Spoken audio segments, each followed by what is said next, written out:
Well, welcome to Coach's Corner episode 23. That's right, folks.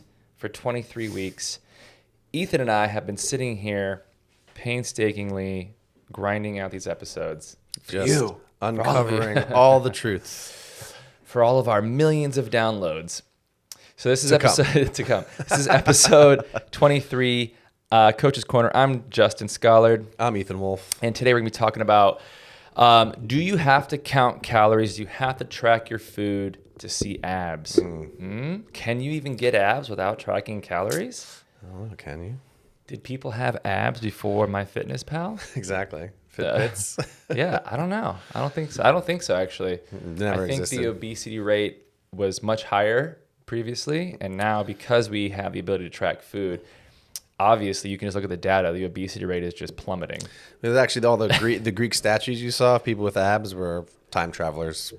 Yeah, they were time travelers. They actually had scales, but it was like with water buckets, and they would put some grapes on one weigh end. the grapes on one end against the standard size cup of water, so they can know how heavy it was down.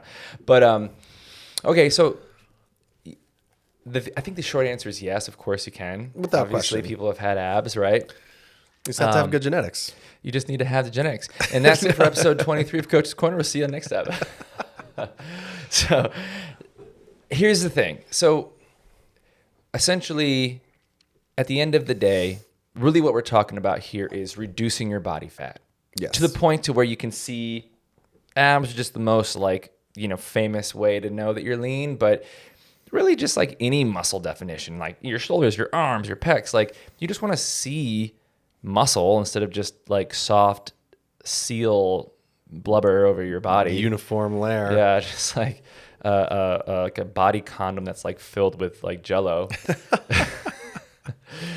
Then we have to pull. It is an energy balance, and so that's super important to understand. Yeah. Everyone fucking hates this. They think that no, it's not about I have people comment all the time on my social. Calories in, calories out is bullshit. Micros are more important than macros. If you're hungry, just eat and don't worry about tracking your food. And I'm like, that's just so it's like you're 99% wrong, but 100%. You're 99% right, but 100% wrong. Yeah, sentiments are correct, but absolutely not the case. I get it. Like if you just want to say, fuck it, I don't care, then sure. Just eat whatever you want and don't worry about it. But that's not why we're here. We're here because we would love to see what a little extra effort can yield as far as results go, I would imagine. I would think so. Yeah. Anyway, so it is an energy balance. It is fundamentally we all have an amount that our bodies can metabolize, and we just got to figure what that is. And the easiest way is if you want to just track your calories. But if you don't want to track your calories, then let's talk about how we can do it if you get triggered or just you live in the boondocks where you can listen to a podcast, but you don't have access to a food scale, or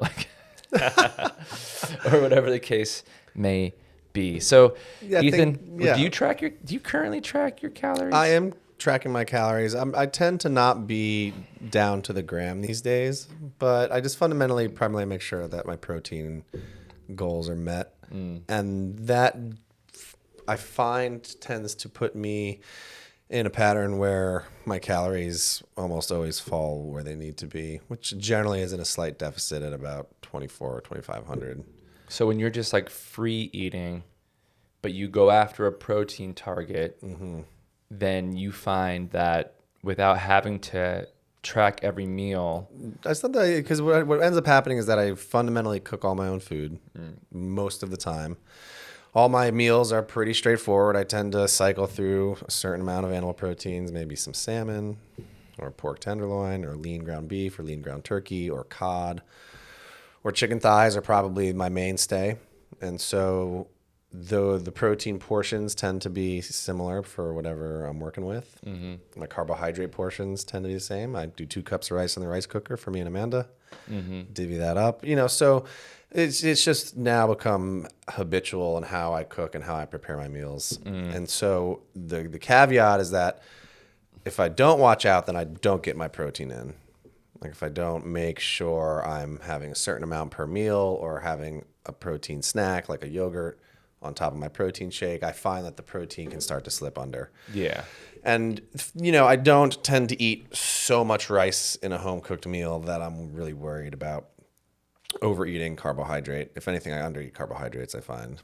So I think that for me is it. And it's just, it gives me a little laxity because for my personality, sometimes like sitting there and getting down to every gram is annoying. And it's not like quality of life goes down, but I can kind of, based on where I'm at, get what I want out of my choices, understanding what my choices are, and get enough out of them where I'm like, I'm good. So I'm not completely going in blind, but I'm not necessarily putting every macro in down to a 5-gram swing. But you've also done this enough where you've participated with tracking food where you can do that, I feel, or Yes. you can look at a plate of food, and especially because you do cook so much of your own food. Yeah. You've gotten really good at just being able to eyeball, like, okay, that's a cup of rice.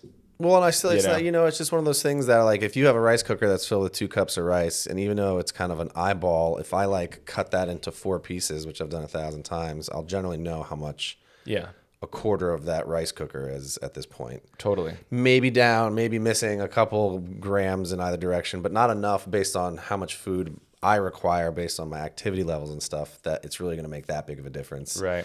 As long as I'm not chasing a goal. My proteins I do tend to measure, so I will make sure that I have XYZ amount of ounces of salmon or XYZ amount of ounces of whatever I'm working with. Right. Yeah. And I think that's a big takeaway. That's a big, important lesson, because I think people can listen to that and be like, well, if Coach Ethan doesn't fucking track his calories, why should I? Well, it's because when you look at the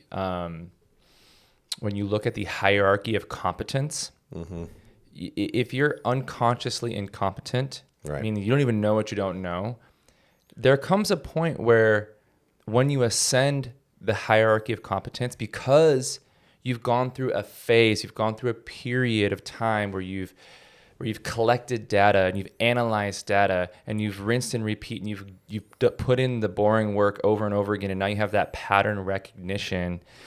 I know what this looks like. I can spot 4 ounces of chicken. I can spot a cup of rice. I know exactly how much olive oil to use.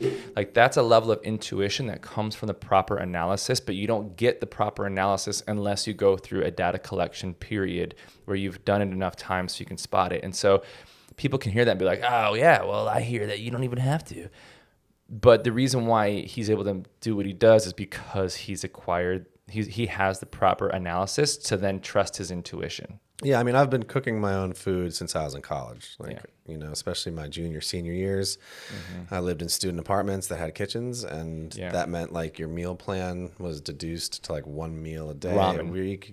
Exactly. And I wasn't like counting calories then, but fundamentally, like I have just been cooking my own food and following directions and just putting a plate of a balanced meal. And I got to give credit to my mom of it wasn't always fancy, but it was a starch, a veggie, and a piece of protein growing up. And so I think that that's just a big thing, is that I think so much of the time the hurdle is preparing your own food. Even if you're buying a pre-made chicken breast from Trader Joe's, but that even just putting the food on your own plate is a big leap for a lot of people. And it's so, and I love to cook as well. It's like an actual hobby of mine, but it's so second nature for me to have the things that I ingest come from my own doing and creation, that the measurement component was then, once I started that, was not as big of a deal. Right. If you're like a total like bachelor fucking ordering Domino's pizza every day. Exactly. Frozen pizzas and McDonald's. And all of a sudden you're like Chipotle's. trying to fry a chicken breast and measure out rice. I mean, I literally had a guy ask me how to cook oatmeal. Yeah. I was like, oh, that's where we're starting. Yeah. Okay. I remember having a client that was like, I literally don't have pots and pans in my house. Yeah. They were like a grown adult. And they did not a single pot and pan. They had plates, crazy. But no pots and pans. So I say like level 0, if you're trying to get abs without counting calories, is you just have to start like, even just like making your own eggs and toast. Just like go online and Google, how do I cook a chicken breast, if you have to, but like just start there. I think if you're ordering food, you're going out to eat, I don't give a fuck how healthy you think the food you're ordering is. I am telling you, I've been doing this for so long. If I order takeout, and it's just all it looks like is rice and chicken and some veggie, I guarantee I'm up 1.5 pounds the next day. Yeah. Not because I like overate by so much, but just because of all the other shit that you don't know is in there that's causing water weight retention, and you just don't know. So you gotta be in the driver's seat. You gotta participate and cook your own food. Yeah, Step I think one. that's just the primary step. And again, it's not to say that you can't measure or create a calorie deficit or participate with your food without cooking that won't create results. But I just think it's going to be a much more challenging path potentially. And that is just not going to be as healthy. And you're also missing out on a life skill. So I always encourage people to do it just because it's like, and also, like, you gotta eat. When you cook your food, let's say it takes 30 minutes to cook your dinner. That means you're standing up in the kitchen, pacing around, clocking in those steps. And so, like, just the participatory nature of cooking makes you more active, which is also going to help.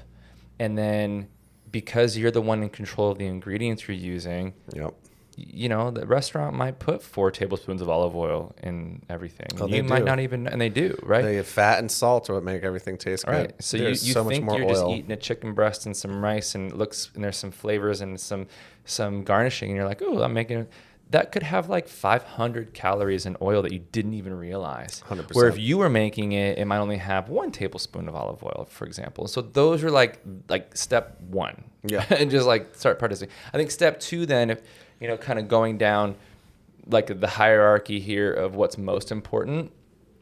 And this is under the context of we're not at a place where we're ready to track calories yet.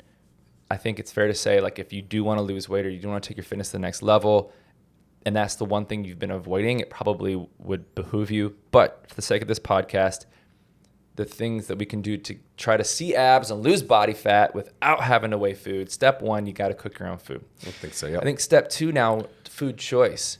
Going for those single ingredient foods. 100%. And I've said this before, but like, we bring people on. The first week you're with us, we do not give you meal plans or macros or calories. We just say, eat as much as you think you need. Here's a list of proteins, carbs, and fats. Yep. All the ones that we recommend. Knock yourself out. You can eat until you're blue in the face, but just don't deviate from that list. And we'll see people lose 10 pounds in their first week. Most of it's water weight, but still. Yeah. And so cook your own food. And then step 2, the food choice, single ingredient food. 100%. It's the high volume foods. Totally. You know, it's one of those things that, again, fat is so sneaky and it sneaks in everywhere. Mm-hmm. And it's, I have a client who's making it work because he's tracking his calories, because if you track your calories, you technically have food freedom. You get there faster. Yeah. But he is still doing these, like my battle with him is he's good on his calories. He's religious about his calories. So that's why he's continuing to have success on the scale. He's about 85% on his protein, which means he definitely does get enough, even if he's not hitting his target, but he's definitely getting most of the way there. But the food choices he makes, he's just always so high in fat. And fundamentally, I can't rag on him too hard. I mean, again, he's transforming his body, but it's because he's making food choices like a Whole Foods frozen like chicken strip thing, or and he's like, there's not a lot of breading on it, and I'm like looking at the nutrition facts, and I'm like, there's as many calories from fat in this thing as there is protein. And it's just like, I think it's just fat is so sneaky, and when you start to get away from single ingredient foods or any type of prepared food, like we were just talking about at the restaurant, the fat just gets in there.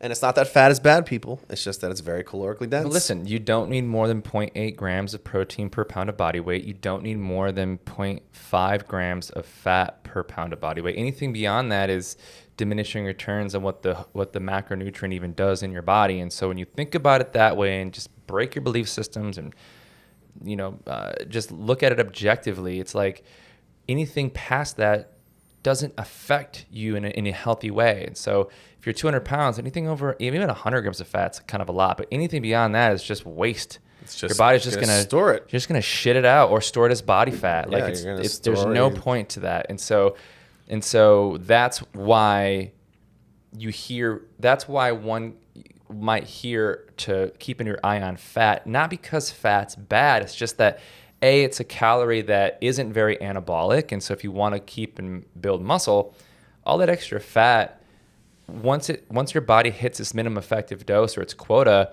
it's not like it just goes into your muscle and like makes you stronger. It just like goes into fat because your body can't necessarily it can turn it into glucose. It's just it doesn't prefer to. Yeah, it's not. It's where carbs, like that's the throttle that you want to hit the gas either up or down on. Like if you're trying to, I would say, no, we're kind of going off on a tangent here, but like keep proteins and fats kind of stable no matter where you are. Yep. No matter what your goal is, and you just throttle up carbs if you want to put on weight, and you throttle down carbs if you want to lose weight. Sometimes it's just really that easy. Yeah. But yeah, so single ingredient food. So for example, chicken breast, chicken thighs, ground beef, fish, even pasta noodles would be considered single ingredient food. Anything where you look at the ingredients and it has one thing on it. Right. Chicken. Rice, potatoes, lentils, beans, broccoli, all these things Greek yogurt, like those are all single ingredient things that don't have a whole list of things. And the reason why that's important is because like what Ethan said earlier, it's high volume, typically low calorie density. I mean, okay, 6 ounce a chicken breast is literally like 60 grams of protein, 60. Yeah. Probably for most people, that's half your day in one 6 ounce chicken breast of protein. Yep. But it's only like 250 calories at most, maybe. Yeah, that's crazy. And so that's what we're trying to say here is like, you have a plate of let's say you have 100 grams of lentils.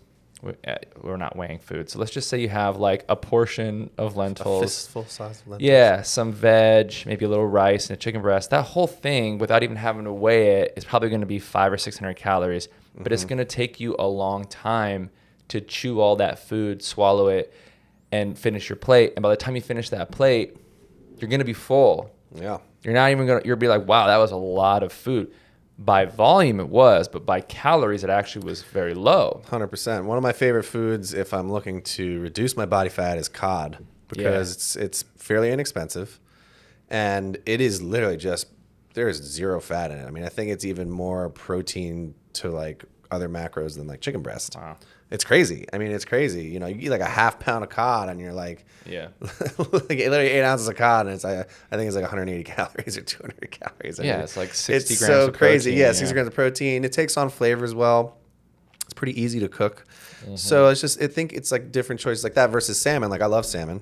Right. I would say it's a tastier fish, but it just has a much higher fat content. Even a wild caught salmon, which is going to have less than farm raised, is still going to have a higher fat content than the cod. So it's a simple decision like that where you maybe just choose to eat some cod for a little while or incorporate that more regularly, where you are having this high volume food, high protein, but you're not introducing the extra calories from fat. Totally. It can be simple choices like that. And by the way, when you start eating that way, let's just say you are in a situation where you find yourself eating takeout a lot, even if it's fast food, your DoorDash and McDonald's. Like I do that sometimes for my videos, and the shit's $15-$20 just to get like one little burger from McDonald's that I'll make a video out of and then throw away. But He doesn't throw it away. I throw it away after I eat it. I throw the wrapper away. The wrappers. but I'm like, damn. I mean, these are people who tell me that eating healthy is too expensive, and here, like, if I want to just get one Big Mac, which is a $5 burger, Yeah, but like $7. It's crazy. $7. But no, but I mean, then, I but then feel a you. I'll say tip, $5. and then then you got to put a tip on there because you feel bad because Uber Eats makes you feel guilty, and then there's delivery fee and then taxes, and it ends up being like $15 by the time it's delivered. And I'm like, you can go and buy like a pack of chicken thighs. You can get 5 chicken thighs for like $6, $5. Oh, easy, yeah. You could have a bag of rice for a few bucks, a couple cans of beans, and some mixed veg. And you could probably make 5 lunches that have about 400 calories each in it for $20. 100%. And that's one takeout. Yeah, I think the people that say cooking your own food is as expensive as eating out or takeout are in a privileged place to say that. Right. Because let me tell you, motherfuckers, anybody who actually is low income is cooking their own food. Mm-hmm. There is no choice. There's no other choice. And the reason there's no choice is because it is cheaper. Mm-hmm. And to the person who's able to get takeout and then go to Whole Foods or go to probably a nicer grocery store and pay high prices for food. So yeah, like if you go to Whole Foods and you try to get a couple items for food, it might cost you $35, and you're like, oh shit, that was really expensive. If you go to Food for Less, you can get like a 50-pound bag of rice for like $8. Oh yeah, dude, it's crazy. I went to Food for Less. You know, it's like, yeah, just walking through the aisles the other day, and I'm just like, what am I doing at Trader Joe's? even Trader Joe's is pretty inexpensive. And now here's the thing, like there is no doubt a range of quality in terms of animal proteins. So I'm not going to say that the animal proteins at Whole Foods are exactly the same thing. Right. But even at fundamentally though, we're factory farming. So I'm going to honor that there is some small variance even within factory farming and certain brands. But fundamentally, unless you're getting like a pasture-raised chicken, which is very hard to do, the chicken is factory farmed. And so you go for Food for Less. Don't fool yourself. Don't fool yourself. Yeah, like let's not. But there's no antibiotics. It's like, shut the fuck they up. never have antibiotics. It's like they're all. That's all just marketing bullshit. It's all just marketing so bullshit. many studies show that like organic is no effect. Like just because you said your veggies say organic, that means nothing. Yeah. So the price for animal proteins at like a grocery store for Food for Less, which is just like a kind of an economy, almost like a Costco. Yeah, but like it'd be for everybody. comparable like a Walmart or like if you're gonna Even go that, it's like kind of like bulk. They just have Yeah. like giant boxes of things. Yeah. They don't like stock the shelves nice. But the prices on animal proteins there are, I can't like sometimes I go in and there is like a 15-pound like slab of this or that, and it's like $6. Like, you know, it's like $1.99 a pound, and so it's like. I just had to get off on that tangent because like I just like the reason you want to say it's more expensive is probably because you just don't want to do it. Or you know what I think it is too? I think that people think it's more expensive because they're trying to follow like recipes, and it's like, oh, a tablespoon of this, and then you don't have any of that, so you have to go to the grocery store and like buy 8 different jars of sauces and spices to make this recipe. And yeah, that it ends up being $70, and you're like, well, shit, we could have just went out for that. Yeah. But if you're being smart about it and like. Listen, we're here to get abs without having to track food. You got to make your own food, and you got to make good food choices. If you think that like there's some sort of cost barrier, you're just doing it wrong. You're trying to follow some dumb Blue Apron recipe. You're finding recipes online. But if you just look at it like, okay, I have a lean protein, I have a veggie source, and I have a carbohydrate source. Sweet potatoes are cheap. Rice is cheap. Fucking lentils are cheap. Like all this shit can be so inexpensive. And yeah, is it the most amazing like Blue Apron style recipe? Well, no, because those kind of recipes are why you don't have a 6-pack. Yeah. And so if you want to lose weight, you got to keep it a little bit more simple most of the time. And this is just the best way to do that. And I think there's I think a cultural like people don't have pantries anymore. Right. Like my mom came from like more rural Pennsylvania, always cooked her own food, and she had a stock pantry. She had like 1,000 spices, you know, cooking wine and rice vinegar. And so to Justin's point, if you have to go out and buy a bunch of these kind of flavorings and spices that would to traditionally fill a pantry, it might cost you $80. But then you're also going to have these spices for later use. Mm-hmm. And I think it's just a culture that's become so departed from cooking their own food all the time. For sure. That they open it up and they got like Lowry's seasoned salt and garlic powder. And they're like, my food tastes like shit. Well, I'm like, okay, we can do something about this. And like, dude, like your mom probably was you know, a young adult in the 70s, right? Oh, yeah. And when you look at the obesity graph, like it was all kind of one flat line until about the late 70s. I think we've talked about this when like fast food and KFC, all that shit started becoming more popular. But then it's just like obesity just boom, spiking because nobody's stocking their pantries anymore. Nobody's buying their proteins at the market anymore. Everyone's just ordering in, going out, you know, and it's just like, so then if that's the problem, then the opposite's the solution. Yeah, and I'd also say like now there's no excuses. Like Trader Joe's has a whole rack of like seasoning blends that are not that expensive and they taste amazing. Whereas before you might not want to buy garlic powder and oregano and this and celery, you know, but now they like you take a piece of meat, you buy 3 different seasoning blends that are all completely different flavors, and you sprinkle it on and bake it. It's going to taste great. Mm-hmm. So it's kind of like no excuses. Yep. It's one extra layer of effort, but it's going to yield the thing that you want probably most. So what you want now might be to order a burger from McDonald's and spend another $20 on a meal it's gonna give you the shits, or you spend that same $20 and set yourself up for a lunch every fucking day, eating twice as healthy, high protein ratios, saving the $100 you would normally spend a week on lunches, you're only spending 20% of that, but you're getting 80% of the value, or 80% more of the nutrition. So it's like, it's such a no-brainer. Like that one thing could solve so many people's problems, but it requires effort. So maybe learning something new, which I know is hard. It's the days of information age. There's so many YouTube videos that have amazing recipes or just how to cook. Yep. It's crazy. So I think fundamentally one of the things, which is a saying that I think many people have heard, is that abs are made in the kitchen. Mm-hmm. It's funny. I recently told that to a client, and they were just like, "What do you mean? You never fucking heard that before?" Well, they literally were so exercise oriented towards results that they somehow thought I meant the like lifting of the pans. Oh, the chop, like that somehow they were like for your like obliques. they were like, do you stand on one leg while you?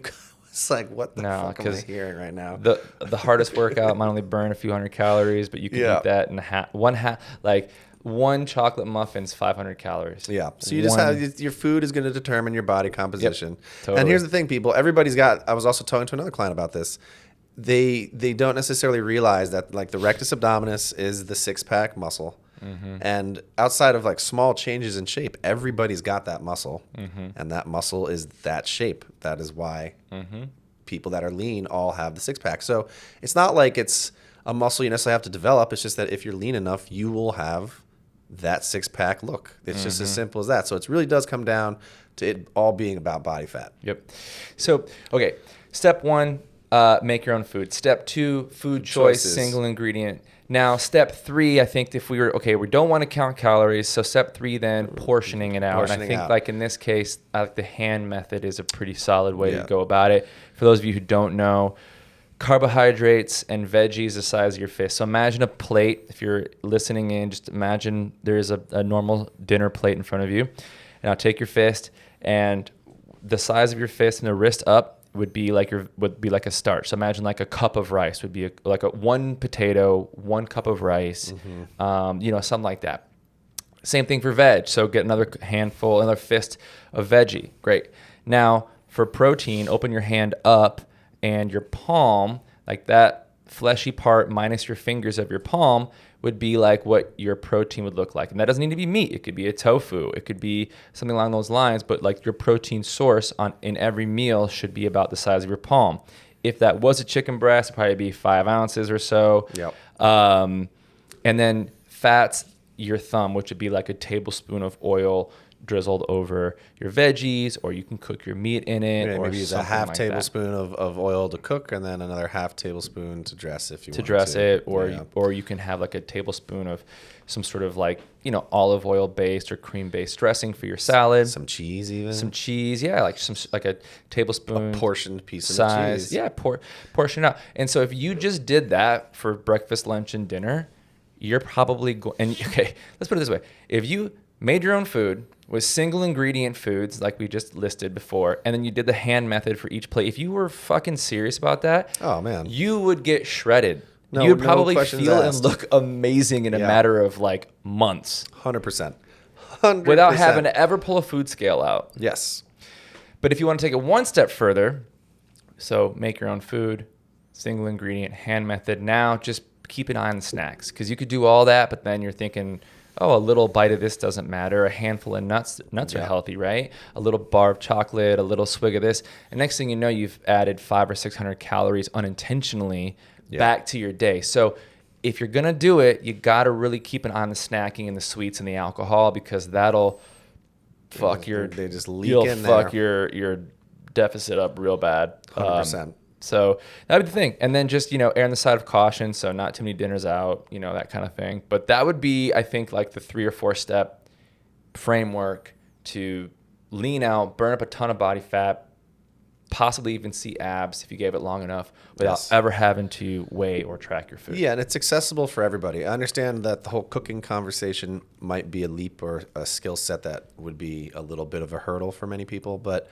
fundamentally, that's accessible for everyone. Mm-hmm. It's all of those steps are pretty much there without having to really dive into, maybe the deep end of the mindset of weight loss, without having to get the food scale out and MyFitnessPal going and totally all that kind of stuff. Yeah, totally. And that, and then from the exercise and movement standpoint, probably really want to make sure that you're committed to getting out for a big walk every day, just to kind of shore up any loose ends. If you're not tracking and you're not 100% sure, then in this case, maybe a little cardio a couple times a week or HIIT might be a good idea. Definitely getting out for a walk every day in addition to what your weight training. But yeah, one thing that I'll say too is that, full disclosure, I am a calorie counter. He's staunch. I like it. I like just knowing, because you said it earlier, it gives you freedom.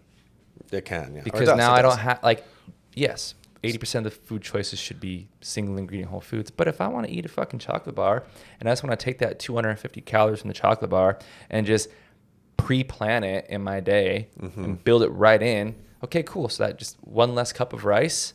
So I'm gonna opt, my dinner might be, instead of 2 cups of rice, it's just 1 cup of rice. Yeah. Veggie and a protein, because the other cup of rice, I'm going to swap that out for an entire fucking chocolate bar, because I track my fucking calories and I know that'll make it fit and I'll still hit my numbers perfectly. And that's you will sustainability. still get the results, 100%. And I'll still get the same results the other guy will, but I will have the freedom and the sustainability and the lifestyle to learn how to incorporate. So that's my angle on why tracking is important, but I understand why some people aren't there yet. In that case, we follow our previously mentioned steps there. Yeah, I think the thing about tracking calories is that it is a science, and it comes down to the fact that when you stick to your numbers, you know for a fact what the outcome is going to be. Right. So it's a client I've brought up a couple of times because he's had such amazing results. I mean, he's literally lost basically like 50 pounds this year. It's it's just incredible. But he, for a very long time, he just finally stopped, not because I told him to, but because he just eventually got there on his own accord, was eating like a Snickers bar 4 or 5 days a week, a full fucking Snickers. Yeah. But he incorporated it into his calories. Yeah. It was one of his old indulgences. He stopped drinking sweet foods. He got rid of all these other candies, but he just loved his Snickers. Yep. And he lost the 50 pounds so far in just about a half a year now, while eating a Snickers bar almost every day. Yeah. And that was his treat. He put it in, and he still is just crushing it on every metric. For sure. And that's just exactly right, because it's like, what's that, a couple hundred calories? Yeah, 220, 10% of his day, he wants to allocate towards that. Yeah, is it the most healthy food? Am I saying that like Snickers are just to be eaten willy-nilly? No, but fundamentally him losing body fat and getting into a better composition is going to be much healthier than what's happening in the Snickers. And, it's one of those things that little bit of perceived sin is probably what allowed him to stay so strict over and over again during hard times. Exactly. Giving yourself a little indulgence is so important. We have clients that do that with food, or maybe they want to have, like I had one girl, she's like, I'll do this program, but I'm not giving up my glass of wine every night. Yeah. No problem. Okay. Great. Yeah. One glass, 6 ounces, we capped in it there. She's like, I can live with that. Yeah. Easy peasy. Boom. 20 pounds of body fat later, had a glass of wine every single night. Yeah. Because it's like we just take that 150 calories from the wine, plug it right into her fucking meal plan, and then just pull back on other things, and it's all good. Energy balance is intact. And I think it's one of the things that he's such an amazing individual to reference, because exercise is new to him, counting calories is new to him, and he used to be very, very overweight. Mm-hmm. Like he's lost he said, I think we looked at it, he's lost 107 pounds total in his journey. On his own. He did about 40 pounds, 50 pounds on his own. Nice. Just from cutting out like sugary drinks, no calorie counting, but just starting to make steps in the right direction with obvious fundamental choices of like, all right, I'm going to eat less candy. Mm-hmm. I'm going to not drink soda anymore. Yep. And then another 50 pounds with me in a half a year. And one of the things that he's commented is that like once he bought in all the way, he knew that it wasn't not going to happen. In other words, that like once he committed to counting calories and started to have a month or two under his belt, and even though the scale might go up and down a little bit here and there, that the trend was starting to develop where it was unquestionable. He could now believe so cool that his choices will unquestionably get him there. And as long as he continues to make those choices, it's not a guessing game. It's not by chance that factually he will get to his like 170 pound goal. Dude, your results are fucking guaranteed if you just stay on the plan. Yeah. Because it's not a guess. That's what I'm saying. It's not exactly. just like, it's not a guess. I hope this works. It's like, no. I Exactly. hope you work because this is guaranteed. Exactly. If you follow it, here's the path to the mountain top, and it's a very well-worn, visible path. You just got to follow it, man, and you'll fucking get there. If you veer off and chase a squirrel into the forest and have to start back at the bottom again, that's your problem. But like, if you stay on that path, Yes. you hit that calorie targets, you hit your steps, you do your work, your results are guaranteed. That's the thing. And it's, to those hearing it, I understand it might not be easy. I'm not saying it's an easy path per se, but it is simple and it does work. Totally. No, you're not special. And I told him that in the beginning of like, oh, people think, oh, it just doesn't work for me. And he would kind of go through like little phases. And he's like, I now understand that nobody's special. He's like, the friends I have, they're like, oh, I go on a diet. He's like, I see right through their bullshit now because I have proven to myself that I'm not special. I just have to do X, Y, Z. And sometimes it's really hard to do. Sometimes I have to challenge myself. Sometimes I don't want to have to do this. But he's like, as long as I know that I do, I'll get the results. And he's like, so when I hear peers start to say like, oh, well, this doesn't work for me, or I've tried dieting, he's like, I know that they're still in that facade of a mindset that somehow they're an exception. They diet for a few days and they go off the rails and they think, I think I'm doing well and understand why I'm not seeing results. It's because you're not actually doing. If you average all of everything that you're doing, you might be in a deficit for 2 days a week, then you're in a surplus for 2 more days a week, and then a deficit for 1, then a surplus for 1, but your average is probably a 10% surplus on average. And you're like, well, I diet, nothing's happening. It's like, no. No, you're not actually. I know, we see it constantly, but. And so one of the things I'd say is like the big, to drive it home, you have to be in a caloric deficit, or you have to do something different. If you're gaining weight or you're not losing weight, something has to be different in your dietary habits to make change. And that there are several options, I think, to make change that doesn't have to be counting calories. I think I've mentioned it once before, but I saw this strategy where you write down everything you ate for a week. And I think most people can name choices that aren't serving them. Totally. Right. So if you drink 7 sodas throughout the week, or you drink, let's just keep it simple. So you write down everything you eat and drink out the week, and you notice you're drinking 7 sodas. You know that probably only drinking 4 sodas in a week would start to move you in the right direction. That's not counting calories. That's not doing anything. It's just making a change. The obvious choice. Yes. That's laid out in front of us. It's analogous. Like, let's say I need to get better at saving money. All right, well, let's just look at all your expenses for the month. Lay everything out on the table. Point to the ones that probably aren't good. Yes. Oh, I don't need that. Yeah, that was a mistake. Don't need to order the cat sound machine from Amazon that was $40. Right. You know what I mean? And so it's like, so there you go. You start to eliminate you just eliminate that, and now you've just found a few $100 a month to start saving with. Yes. And it's the same thing with calories. Like Ethan said, just lay it all out and just take the obvious stuff out without having to track anything. It's just like, that's immediately going to make improvements. And even if it's just one change at a time, if you do drink 7 sodas and you bring it down to 5, you're moving in the right direction. And if you can normalize that and to bring that down to 3, you're moving in the right direction. I'm not saying just don't drink soda if that's going to be something that's not going to make you be consistent with it, but that you can just make a single choice every week, little by little, and at least start to move towards where you want to go. Yep. I think we'll call it there. I think that was a fun one. I hope you guys got a lot from that. Read the show notes if you didn't. Everything that we talked about, we summarized below. But keep it simple, guys. And if you can track, it's probably the fastest way to get there. Otherwise, follow the framework that we laid out. But it's not. Don't make it overcomplicated. All right, team. So that's episode 23. Coach's Corner: How to burn fat or get abs without tracking calories. Peace out. See y'all next time. Peace. Later.